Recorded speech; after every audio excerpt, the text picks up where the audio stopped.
আলহামদুলিল্লাহি রাব্বিল আলামিন ওয়াসসালাতু ওয়াসসালামু আলা সাইয়্যিদিল মুরসালিন আম্মা বা'দ ফাআউযু বিল্লাহি মিনাশ শাইতানির রাজিম বিসমিল্লাহির রহমানির রহিম আসসালাতু ওয়াসসালামু আলাইকা ইয়া রাসূলুল্লাহ আসসালাতু ওয়াসসালামু আলাইকা ইয়া হাবিবাল্লাহ আসসালাতু ওয়াসসালামু আলাইকা ইয়া নবিয়াল্লাহ ওয়া আলা আলিকা ওয়া আসহাবিকা ইয়া নূরাল্লাহ।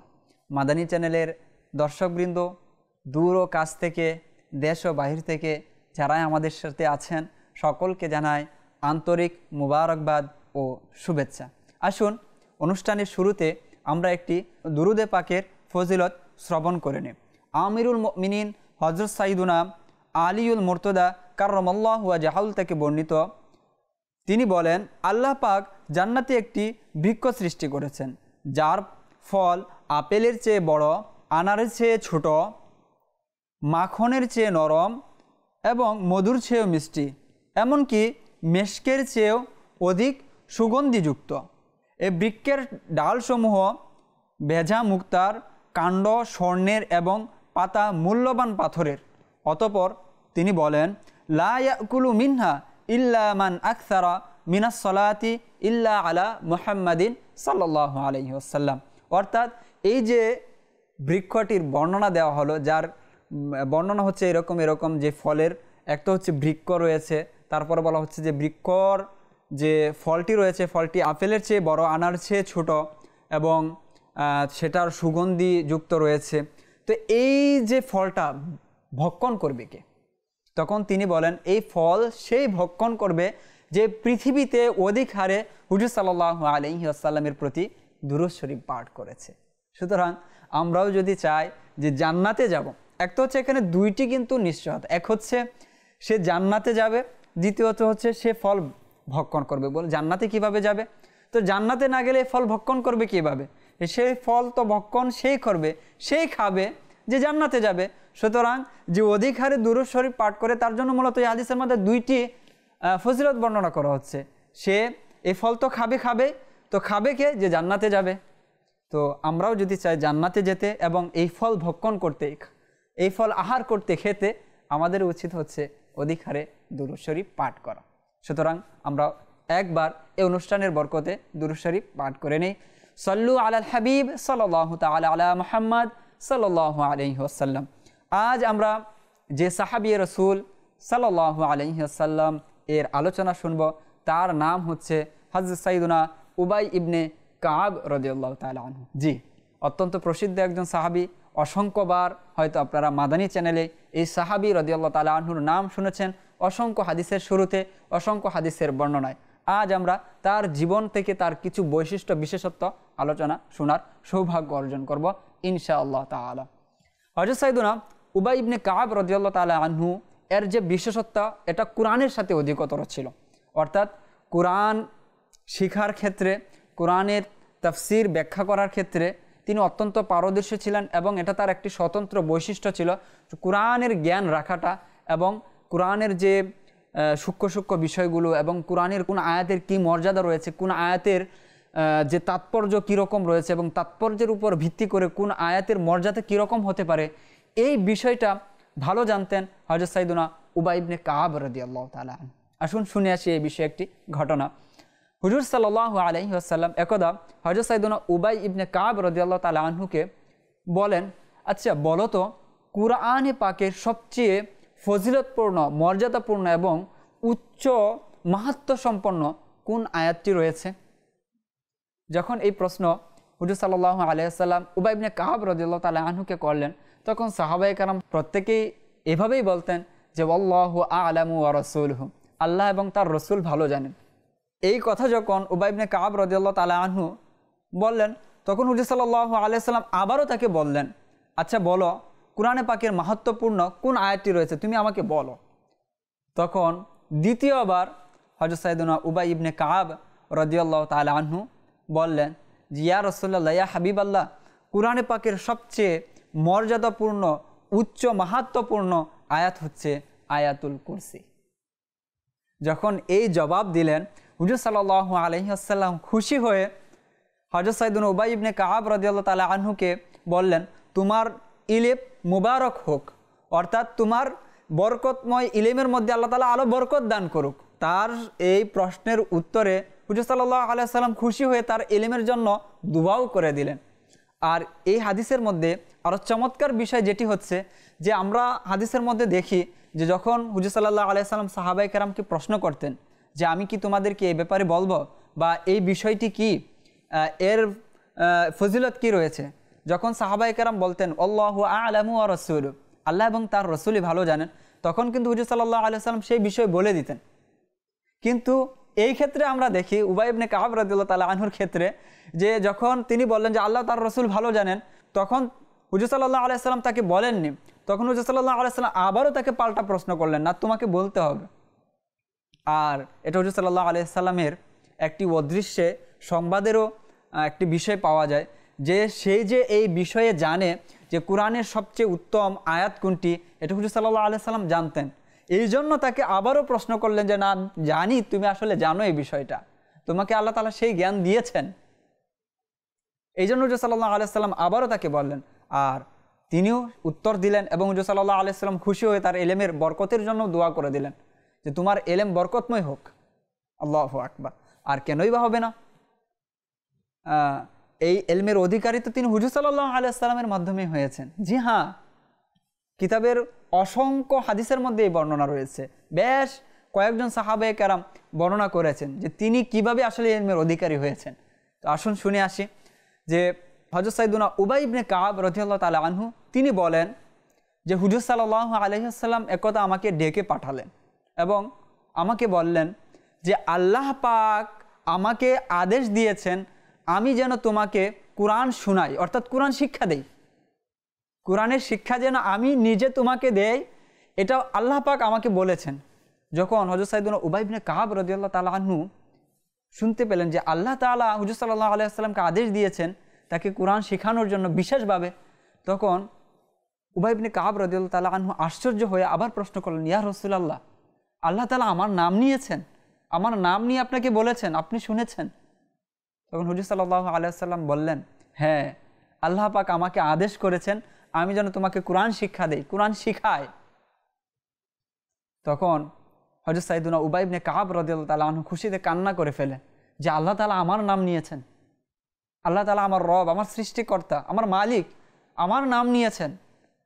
তো তিনি খুশিতে কান্না করে দেন। তো এই একই ঘটনা বিভিন্ন বর্ণনার মধ্যে পাওয়া যায় বিভিন্নভাবে।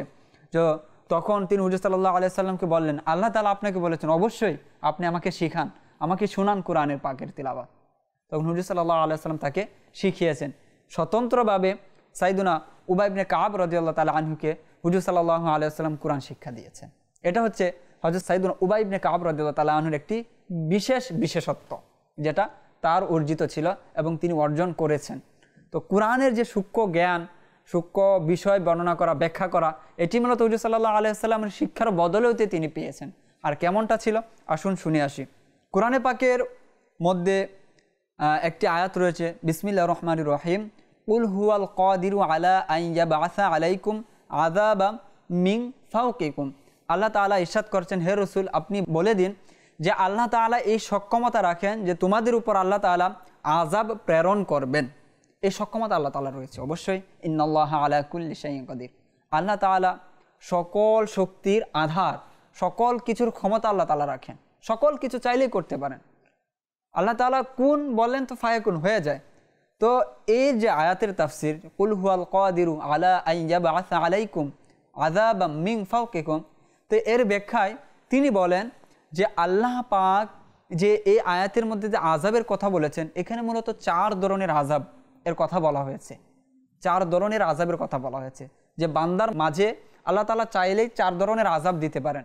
এমনকি এই 4 ধরনের আযাবের মধ্যে আল্লাহ তাআলা 2 ধরনের আযাব তিনি স্বীয় যুগেই দেখে নিয়েছিলেন। তিনি বলেন যে হুজুর সাল্লাল্লাহু আলাইহি ওয়াসাল্লামের জাহিরি ওয়াফাতের পর 2টি আযাব আমাদের চোখের সামনে চলে আসে। প্রথমত হচ্ছে যে মানুষ বিভক্ত হয়ে যাবে, এটা আল্লাহ তাআলার একটি আযাব। 4 ধরনের আযাবের কথা তিনি বলেছেন যে এখানে আযাব দ্বারা আসলে কি উদ্দেশ্য, বলেন 4 ধরনের আযাব। এক হচ্ছে যে মানুষ বিভক্ত হয়ে যাওয়া, আর এই বিভক্ত হয়ে যাওয়াটা তিনি বলেন হুজুর সাল্লাল্লাহু আলাইহি ওয়াসাল্লামের জাহিরি ওয়াফাতের 25 বছর পরই প্রকাশ পেয়ে গেছিল। আরেকটি আযাব তিনি দেখে নিয়েছিলেন, সেটা হচ্ছে যে ঝগড়া আম হয়ে যাবে, মানুষ কথায় কথায় ঝগড়া করবে, কারণ নেই অহেতুক মানুষ ঝগড়া করবে। হ্যাঁ, সেখানে মামুলি সামান্য বিষয় নিয়ে মানুষ ঝগড়া করবে। আজ প্রকৃতপক্ষে এমনটা রয়েছে। এটাও আল্লাহ তাআলার একটি আযাব, যে আল্লাহ তাআলা চাইলে মানুষের উপর আযাব প্রেরণ করতে পারেন, এবং তিনি 4 ধরনের আযাবের কথা বলেছেন। এটাও আল্লাহ তাআলার আযাবের মধ্যে তিনি গণ্য করেছেন, আর এটা আল্লাহ তাআলার অনেক বড় আযাব।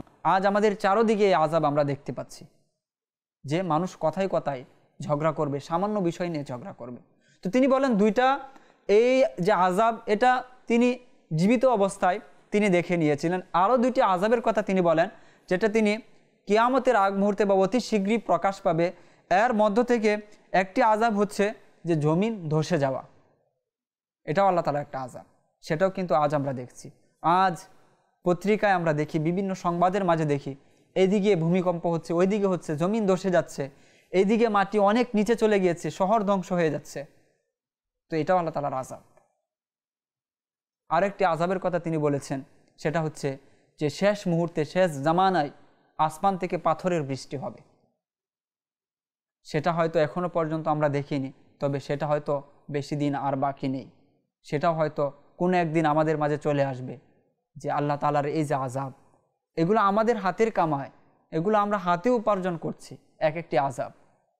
মুসলমানদের বিরুদ্ধে যারা আজ বিভিন্নভাবে কি করছে, বিভিন্ন ধরনের চক্রান্ত করছে, সেই চক্রান্ত আমরা তখন মোকাবেলা করতে পারবো যদি আমরা ইলমি জ্ঞান অর্জন করি এবং এই সকল আযাব থেকে নিজেদেরকে বাঁচাতে পারি। অন্যথায় এই সকল চক্রান্ত থেকে নিজেরাও বাঁচতে পারবো না, এবং পরবর্তী যে প্রজন্ম রয়েছে তাদেরকেও বাঁচাতে পারবো না।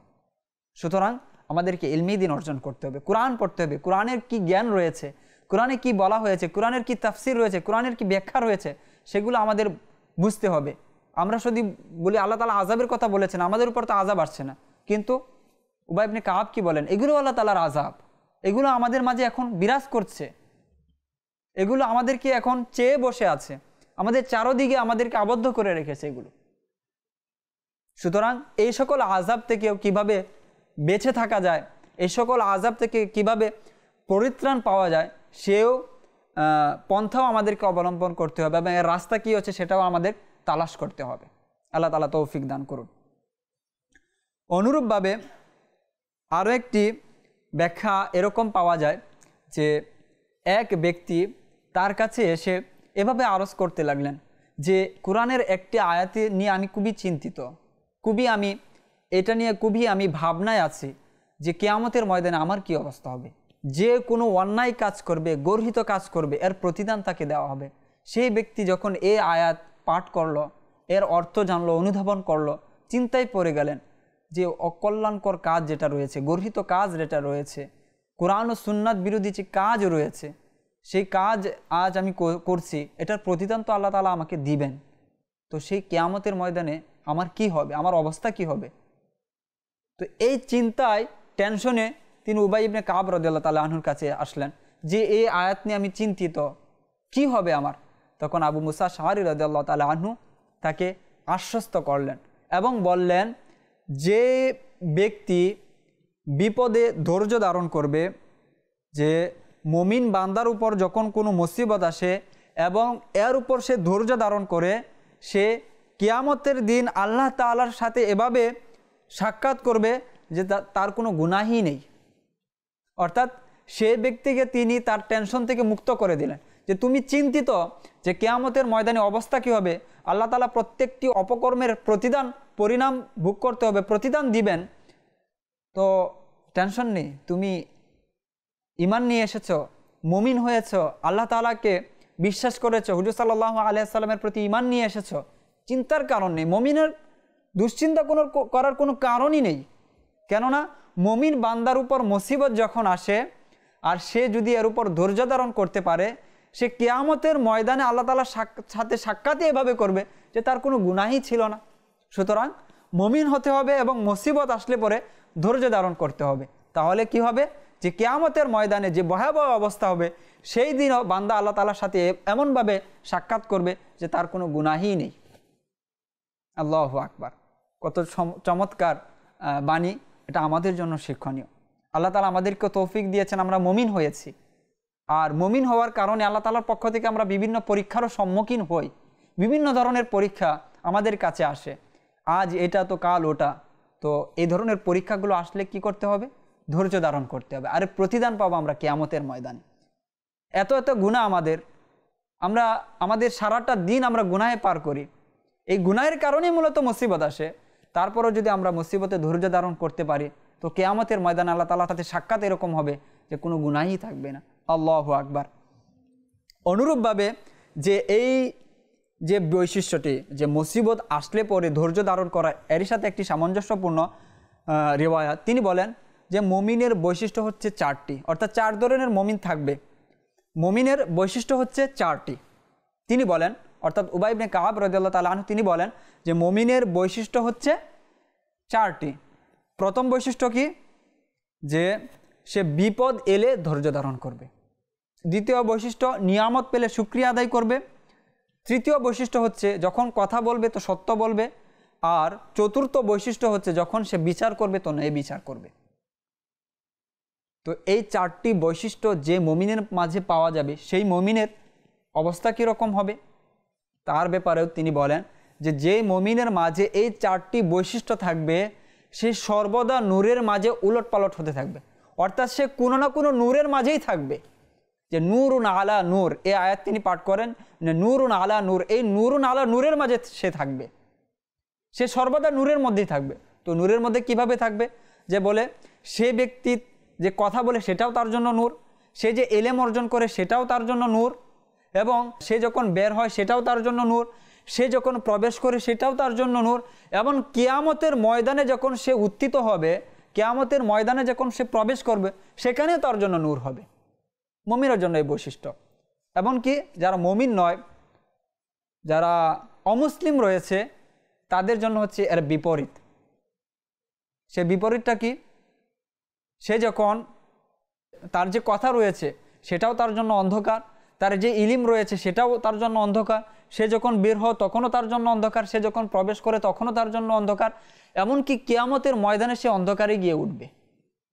তো মুমিন হওয়াটা এটা অনেক বড় লাভজনক, এটা অনেক বড় একটা সৌভাগ্য আল্লাহ তাআলার পক্ষ থেকে, যে না চাইতে আল্লাহ তাআলা আমাদেরকে মুমিন বানিয়েছেন।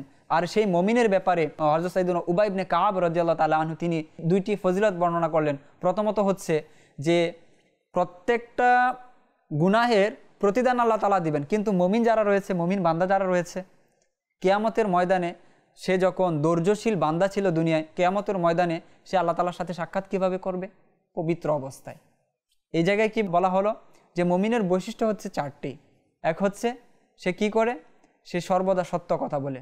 সে কি করে? বিপদ আসলে ধৈর্য ধারণ করে। সে কি করে? নিয়ামত পেলে শুকরিয়া আদায় করে। সে কি করে? বিচার করলে ন্যায় বিচার করে। তো এই বৈশিষ্ট্যগুলো আমার কাছে আছে কিনা, আমার মাঝে আছে কিনা? যে মুমিনের যে বৈশিষ্ট্যগুলো হযরত সাইয়েদনা উবাই ইবনে কাব রাদিয়াল্লাহু তাআলা আনহু বললেন, এই বৈশিষ্ট্য থাকলে পরে নূরের মধ্যে থাকা যাবে। কথা বলবো সেটাও নূর, ইলম সেটাও নূর, কিয়ামতের ময়দানে উঠবো সেটাও নূর হবে। সেই বৈশিষ্ট্যগুলো আছে কিনা সেটাও তো দেখা উচিত না? যে বিপদ আসছে ধৈর্য ধারণ করছি কিনা, হ্যাঁ, যে আমাকে বলা হচ্ছে যে নিয়ামত পেলে শুকরিয়া আদায় করছি কিনা, শুকরিয়া আদায় আসলে করছি কিনা, নাকি আরও আমরা লোভে আক্রান্ত হয়ে যাচ্ছি, আল্লাহ তাআলা আমাকে দিচ্ছেন আমার আরও দরকার, এই লোভের মধ্যে পড়ে যাচ্ছি, শুকরিয়া আদায় আসলে আছে কিনা। অতঃপর বলা হয়েছে যে ন্যায় বিচার করা, সেই ন্যায় বিচারটাকে আমি করতে পারছি কিনা। আজ আমরা পরিবারের প্রতি জুলুম করছি, বিচারের জন্য যখন আমাকে ডাকা হচ্ছে, সালিশ যখন আমাকে বানাচ্ছে, সেখানে আমি ন্যায় বিচার করছি কিনা, সেখানে আমার দ্বারা অবিচার হচ্ছে কিনা, সেই বিষয়গুলো আছে কিনা আমার মাঝে, সেটাও তো দেখা উচিত, সেটাও তো একবার ভাবা উচিত। যে এই ফজিলত তো বর্ণনা করে দিয়েছেন উবাই ইবনে কাব রাদিয়াল্লাহু তাআলা আনহু, এই ফজিলতের ভাগীদার কি আমি হতে পারবো কিনা প্রশ্ন করা উচিত। এই চমৎকার চমৎকার বাণীগুলো তখনই আমাদের জন্য ফলপ্রসূ হবে যখন এই বৈশিষ্ট্যগুলো আমাদের মাঝে থাকবে। আর যদি না থাকে, এখন তো আমরা জেনে নিলাম যে এই বৈশিষ্ট্যগুলো থাকলে পরে কিয়ামতের ময়দানে আমাদের জন্য লাভ রয়েছে, এমনকি আমাদের পুরো সমগ্র জীবন আমরা নূরের উপর থাকতে পারবো এই বৈশিষ্ট্যগুলো থাকলে পরে আমাদের মাঝে। আল্লাহ তাআলা আমাদেরকে তৌফিক দান করুন, এই বৈশিষ্ট্যগুলো আমাদেরকে আল্লাহ পাক প্রদান করুন, দিয়ে দিন। হযরত সাইয়েদনা উবাই ইবনে কাব রাদিয়াল্লাহু তাআলা আনহু তিনি আমাদের জন্য আরও কিছু সাজেশন দিয়েছেন।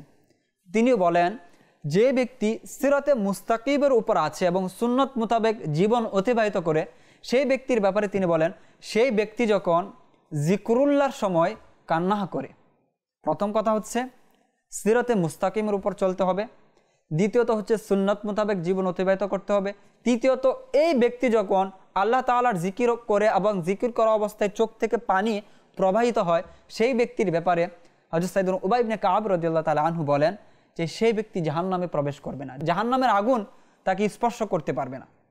অতঃপর তিনি আরও ফজিলত বর্ণনা করতে গিয়ে বলেন যে ব্যক্তি সিরাতে মুস্তাকিমের উপর চলমান রয়েছে, চলে এবং সুন্নত মোতাবেক জীবন অতিবাহিত করে এবং আল্লাহ তাআলার জিকির করার ক্ষেত্রে তার শরীর কাঁপতে থাকে ক্ষুধাভীতির কারণে, যে আল্লাহ আমার রব রয়েছে, তার জিকির, তার স্মরণ যখন আসে শরীর কাঁপন ধরে শরীরের মাঝে, তো সেই ব্যক্তির ব্যাপারে তিনি বলেন যে সেই ব্যক্তির অবস্থা হচ্ছে এই যে তার তুলনা করা হয়েছে একটি বৃক্ষের সাথে, সেই বৃক্ষ যে বৃক্ষের পাতাগুলো শুকিয়ে গিয়েছে, যে বৃক্ষের পাতাগুলো শুকিয়ে গিয়েছে, যে ওই মুহূর্তে একটি বাতাস এলো আর আসার পর সেই বৃক্ষের পাতাগুলো ঝরে যাচ্ছে।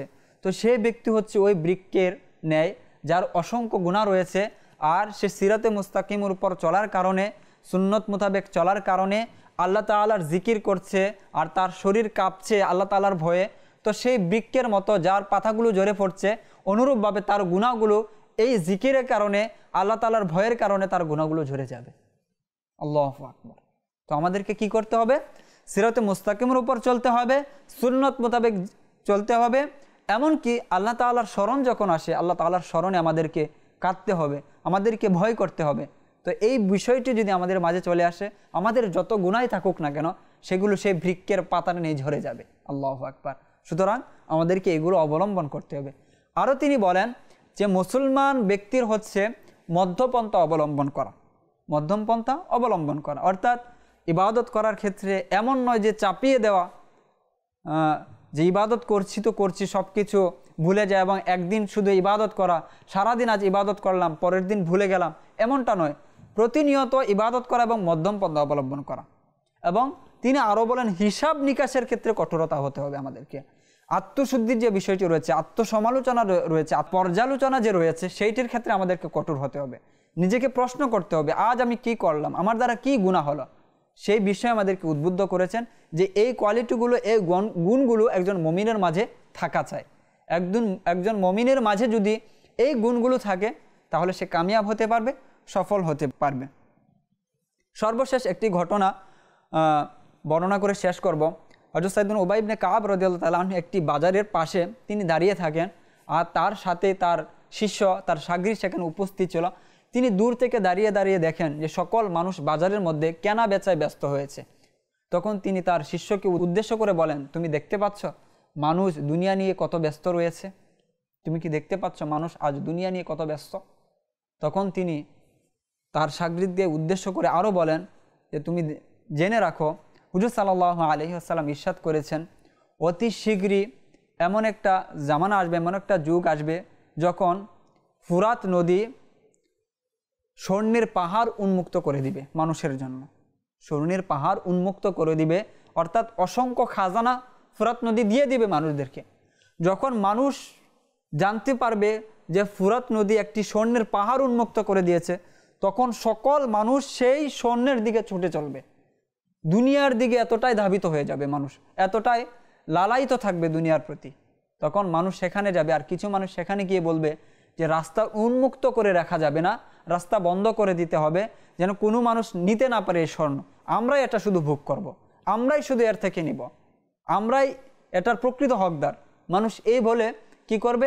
একে অন্যের সাথে ঝগড়ায় লিপ্ত হবে, এবং কি এই ঝগড়া এতটাই ভয়াবহতা হবে, এই লোভের কারণে মানুষ এতটাই অত্যাচারী হয়ে উঠবে, এতটাই খুনাখুনি করবে যে এর মধ্যে যারা অংশগ্রহণ করবে, বলা হচ্ছে যে প্রতি 100 জনের থেকে 99 জন সেখানে নিহত হবে, 99 জনকে হত্যা করা হবে এই সম্পদের লালসার কারণে, হত্যা করা হবে। সুতরাং সেই যুগ কিন্তু চলে আসছে, আজ কিন্তু এটাই হচ্ছে যে একে অন্যের হক মেরে খাচ্ছে, এত কিছু আছে, খাবারের কোনো অভাব নেই, তারপরও মানুষকে মেরে খাওয়া, সামান্য থেকে সামান্য বিষয়ের জন্য হত্যা করা, সম্পদের জন্য কি করে এক ভাই অন্য ভাইকে হত্যা করা, এই বিষয়গুলো এখনই কিন্তু একটা প্লট তৈরি হচ্ছে আমাদের সামনে, একটা প্রেক্ষাপট আমাদের সামনে আমরা দেখতে পাচ্ছি যে পরিস্থিতি কিন্তু ওই রকমই হয়ে আসছে যে মানুষ এই সম্পদের কারণে এতটাই অত্যাচারী হবে। আল্লাহ তাআলা আমাদেরকে সেই থেকে বাঁচাক, সেই থেকে আল্লাহ তাআলা আমাদেরকে হেফাজত করুন। আল্লাহ তাআলা যেন আমাদেরকে দিন অনুযায়ী, ইসলাম অনুযায়ী চলার তৌফিক দান করেন, এর জন্য আমাদেরকে দোয়াও করতে হবে। সুতরাং আমাদের করণীয় হচ্ছে ইসলামকে বুঝে, ইসলাম যেভাবে বলে সে অনুযায়ী চলা, সেই অনুযায়ী আমাদেরকে আমাদের জীবন অতিবাহিত করা। আমরা দোয়া করি আল্লাহ তাআলা আমাদের যেন ইসলাম মোতাবেক জীবন অতিবাহিত করার তৌফিক দান করেন। আমিন। বিজাহিন নবিয়্যিল আমিন। সল্লু আলাল হাবিব সাল্লাল্লাহু তাআলা আলা মুহাম্মদ সাল্লাল্লাহু আলাইহি ওয়াসাল্লাম।